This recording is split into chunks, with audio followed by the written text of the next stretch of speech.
হেমন্ত মুখোপাধ্যায়ের গানের গুষ্টির তুষ্টি নম্বর কাটলেন ইমন। আরাচিকাকে full marks কৌশিকীর। জি বাংলা সারেগামাপার সদ্য সমাপ্ত সপ্তাহে মুখোমুখি চ্যালেঞ্জ রাউন্ডে বাঁকুড়ার মেয়ে আরাচিকার মুখোমুখি হয়েছিলেন উড়িষ্যার ছেলে সাই। জাভেদ জোজো টিমের রত্ন আরাচিকা এবং শান্তনু অন্তরার টিমের সাইয়ের জন্য ইমনের চ্যালেঞ্জ ছিল তাদের পছন্দের গানটি মাত্রা বদল করে গাইবার। এই রাউন্ডের জন্য হারানো সুর সিনেমার অতি জনপ্রিয় গান আজ দুজনার দুটি পথ ওগো বেছে নিয়েছিলেন আরাত্রিকা। গৌরী প্রসন্ন মজুমদারের সুর করা যে গান গেয়েছেন কিংবদন্তি হেমন্ত মুখোপাধ্যায়। নবম শ্রেণী ছাত্রী আরাত্রিকার কাছে সেই গানের তাল বদল করে গাওয়া মোটেই সহজ ছিল না।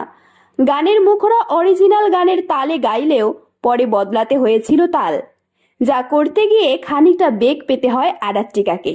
কৌশিকী ভুল শুধরে দেন আরাত্রিকার। সাত মাত্রায় কিভাবে গানটি অ্যাডজাস্ট করা যাবে সঠিকভাবে তা বুঝিয়ে দেন কৌশিকী। কিন্তু আরাত্রিকাকে এই পাঠ দিতে গিয়েই সমালোচনার মুখে অজয় চক্রবর্তীর কন্যা। সোশ্যাল মিডিয়ায় আরাত্রিকার পারফরমেন্স পরবর্তী একটি ক্লিপ শেয়ার করা হয়। সেখানে গেয়ে শুনিয়ে কৌশিকীকে বলতে শোনা গেল, পথের পটাকে বড় করিস না, তার চেয়ে দুটি বড় কর, কারণ গানটা তো এই তালে নয়, যখন বসাতে হবে সেখানে সেগুলো ছোট কথা, দুইটা বড় করা যায়।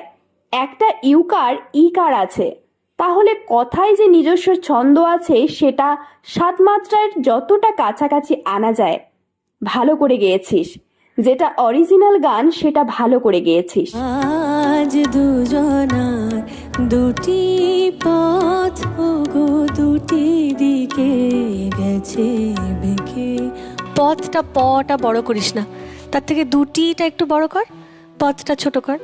কারণ গানটা তো এই তালে নয়, কিন্তু যখন বসাতে হবে তখন যেগুলো ছোট কথা, পথ কথাটা ছোট, দুটিটা বড় করা যায়। কারণ একটা হস্যকার একটা হস্যইকার, সেই জন্য দুটি পথ, তার থেকে দুটি পথ গো।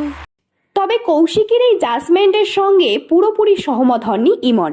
সাত মাত্রায় গাইতে গিয়ে আরাত্রিকা তাল ঠিক রাখতে গিয়ে এক্সপ্রেশনের দিকে মন দেননি, জানান ইমন। একই সঙ্গে পারফরমেন্স থেকে 1 নম্বর কেটেও নেন। চ্যালেঞ্জ জিতলেও আরাত্রিকার স্কোর দাঁড়ায় 20-19। অর্থাৎ কৌশিকী ইন্দ্রদীপের টিম তাকে পুরো নম্বর দিলেও ইমন 1 নম্বর কেটে দেন। তবে পুরো ভিডিও না দেখেই বা পরিস্থিতি সম্পর্কে না জেনে অনেকেই কৌশিকীর জাজমেন্ট নিয়ে প্রশ্ন তুলেছেন। কেউ লিখেছেন, গানটার তাল কেন বিকৃত করা হলো? কারুর প্রশ্ন, কৌশিকী চক্রবর্তী নিজেও তো ভুল গাইছেন। আর একজন লেখেন, হেমন্তর গানের গুষ্টির তুষ্টি করে ছাড়লো। কিন্তু যারা পরিস্থিতি সম্পর্কে ওয়াকিবহাল তারা কৌশিকীর পাশে দাঁড়িয়েছেন। একজন লেখেন, উনি এমনি বিদুষী খেতাব পাননি, যা কিছু শেখান সেটা অনেক দামি হয়। আরেকজন লেখেন, বাংলায় সুশিক্ষার বড় অভাব, কিছু না জেনেই সকলে কমেন্ট করতে চলে এসেছে। উনি তো স্পষ্ট বলছেন গানটা এই তালে নয়, ওটা তো চ্যালেঞ্জ ছিল। এরকম তথ্যমূলক ও অনুপ্রেরণামূলক ভিডিও পেতে আপনারা ফলো করবেন আমাদের একমাত্র ফেসবুক পেজ দ্য বংস প্রেস এবং সাবস্ক্রাইব করবেন ইউটিউব চ্যানেল দ্য বংস প্রেস। সকলের তরে সকলে আমরা, প্রত্যেকে আমরা পরের তরে। ধন্যবাদ, ভালো থাকবেন।